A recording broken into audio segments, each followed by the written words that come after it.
দেশে গত এক মাসে হামে আক্রান্ত হয়ে মৃত্যুর মিছিলে যুক্ত হয়েছে ২১৩টি শিশু। গত ২৪ ঘন্টায় আরও ৪ জন প্রাণ হারিয়েছে।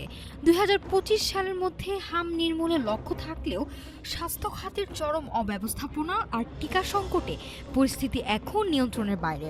বিশেষজ্ঞরা একে জনস্বাস্থ্য জরুরি পরিস্থিতি হিসেবে ঘোষণার দাবি জানিয়েছেন। শরীরে তীব্র জ্বর আর লালচে র্যাশের কাতর ফুটফুটে শিশুরা। রাজধানীর মহাখালী থেকে প্রত্যন্ত গ্রাম হাসপাতালগুলোতে তিল ধারণের জায়গা নেই। গত এক মাস ৩ দিনে প্রাণ হারিয়েছে ২১৩ শিশু। আক্রান্তের সংখ্যা ছাড়িয়েছে ২২,০০০। সরকারি হিসেবে মৃত্যু কম হলেও বেসরকারি পরিসংখ্যানে এই চিত্র আরও ভয়াবহ। এই সংকটের দায় কার? প্রধানমন্ত্রী তারেক রহমান সরাসরি আঙুল তুলেছেন বিগত ২ সরকারের দিকে। তিনি বলেছেন, টিকার কর্মসূচি বন্ধ রাখা ছিল ক্ষমাহীন অপরাধ। বর্তমান স্বাস্থ্য প্রশাসনের দাবি, গত ৮ বছর দেশে হামের রুটিন টিকাদান কার্যক্রম বাধাগ্রস্ত হয়েছে এবং ২০২০ সালের পরে কোনো বিশেষ ক্যাম্পেইন হয়নি, যার ফলে আজকের এই মহামারী।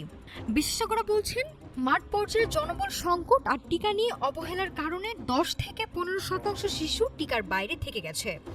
৯ মাসের কম বয়সী শিশুদের আক্রান্ত হওয়া প্রমাণ করে যে মায়েদের শরীর থেকে ইমিউনিটি পাচ্ছে না নবজাতকরা। স্বাস্থ্য বিভাগ ক্যাচ আপ টিকাদান শুরু করলেও চাহিদার তুলনায় তা নগণ্য। স্বাস্থ্য সহকারীদের বেতন ভাতা সংক্রান্ত আন্দোলন আর টিকা নিরবিচ্ছিন্ন সরবরাহ না থাকাও এই আগুনের ঘি ঢেলেছে।